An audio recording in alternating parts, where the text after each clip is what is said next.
So if we look at it, what we could expect to capture from a typical SAN device, right? We're going to be able to see that we've got a couple of different storage processors, how many fiber channel ports are associated with each of those. We get the information about what device is managing that particular storage environment. But again, we break it down all the way down to the pools. And not only are we looking at the configuration of the pools, are they concrete? Are they, primordial? What kind of a pool definition have they created? But we're also looking at total capacity, consumed capacity, and we're looking at subscription information, so we can see if there's a specific pool within a storage device that's been oversubscribed, and again, help you make those proactive decisions to manage that information. So again, we're capturing all the information about the various pools. If we look at the volumes that make up those pools, we're capturing all of that information as well.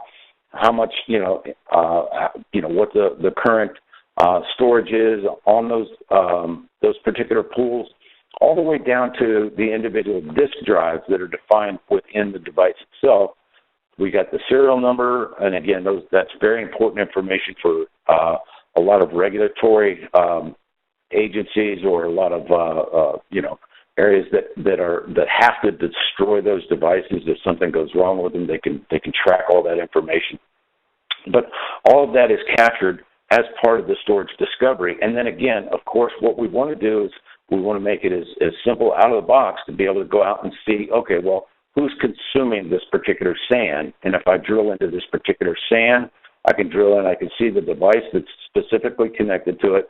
I can see the hosted application that device is part of.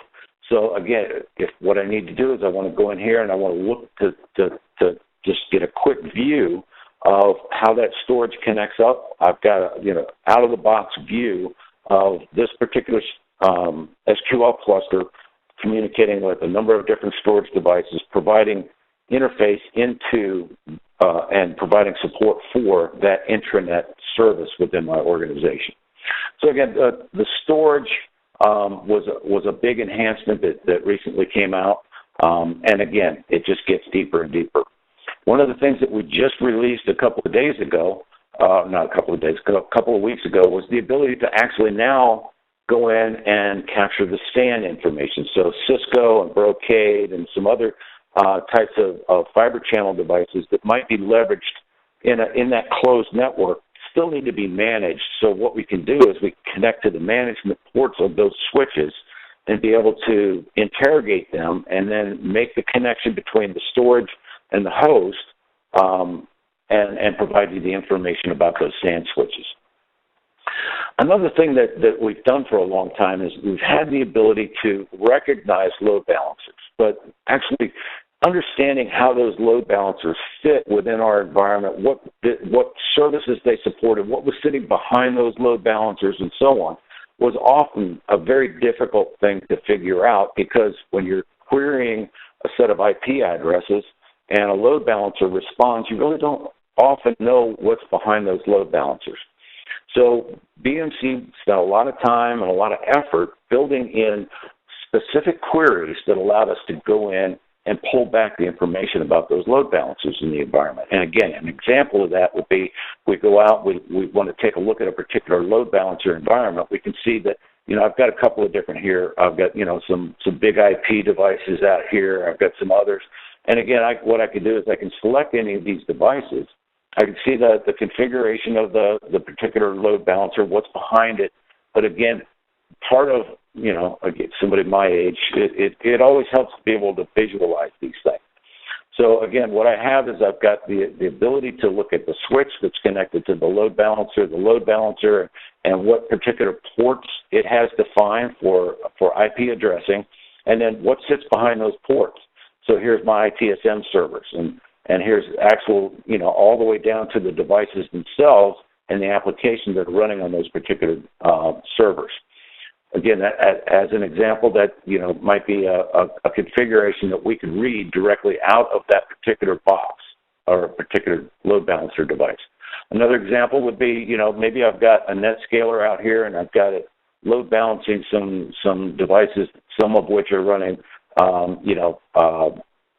standard HTTP, and some are running the HTTPS protocols. We actually can break all of that information down. We've recognized that this particular load balancer is part of a NetScaler hot backup scenario, so we can recognize that the secondary device is not up, that this particular device is currently running as primary in that active standby configuration. Again, if I went and I looked at the NetScaler 2, and again, I can, from any point, I can always drill and go directly to those devices. We can look at it from the other perspective. So, again, it makes it much easier now for us to be able to incorporate those load balancers into the service models that we're delivering, so that we can understand, again, any changes that we're going to make in the environment, or potentially any events that we get from our network monitoring or what have you. We can understand all of the business services that could be potentially affected by an outage from a switch, from a load balancer, from a particular piece of hardware within the environment. So again, what ADDM is trying to deliver is that recognition above that discrete device level, but all the way up at that business service model level. Now, one of the things that I talked about, again, I'm going to kind of rehash this, is this concept of the ability to go in and read those netstat tables, understand the connections between different devices, see who's communicating with each other, and so on.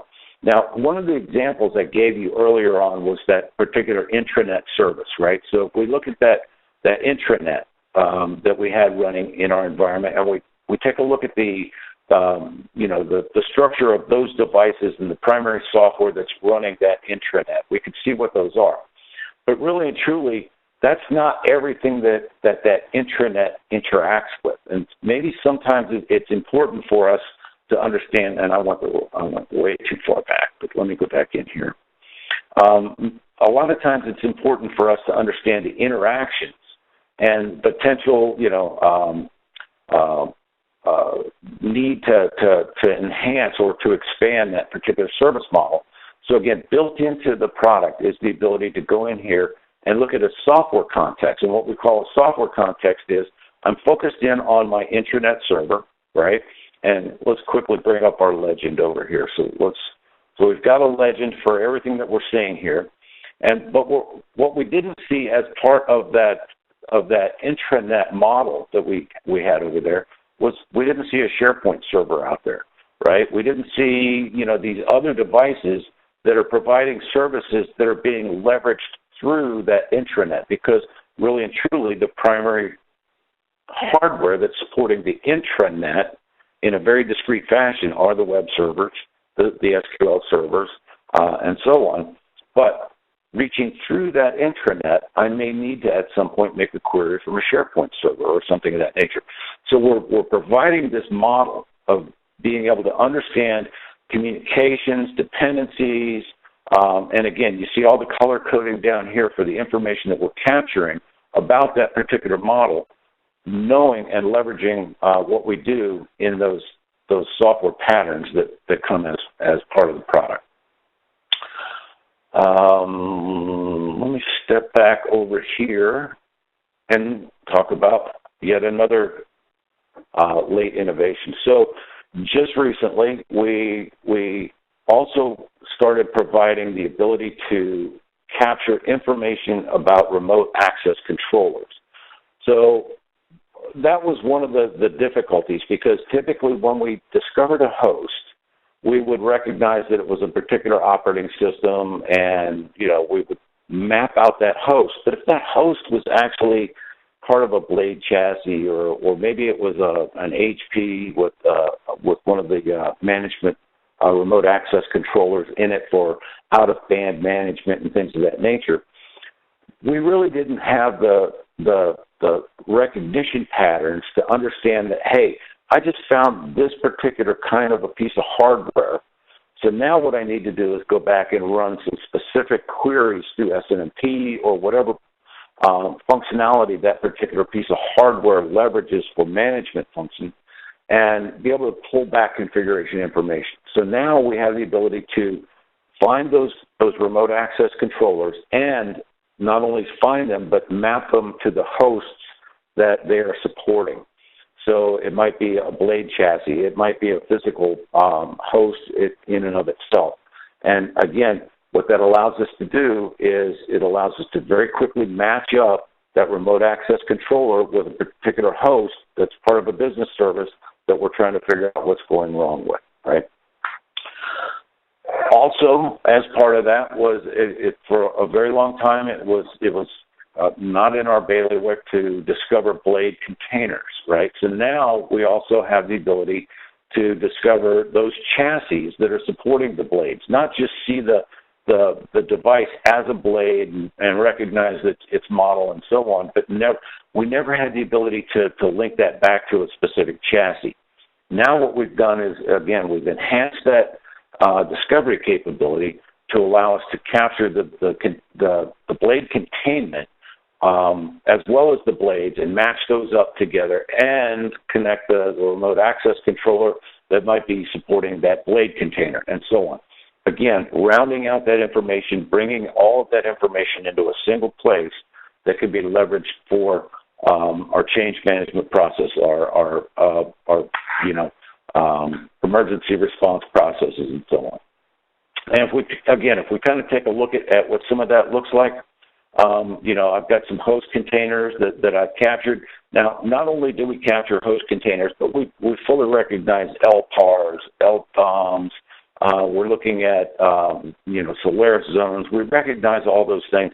But again, it's nice to know that we also have the ability to now go in and look at a particular blade chassis. We can see all of the different blades that are defined within it, the server names that are associated with it, and so on. And again, be able to, if we need to, go back and connect those particular applications or those particular blades to a specific business process that they're supporting.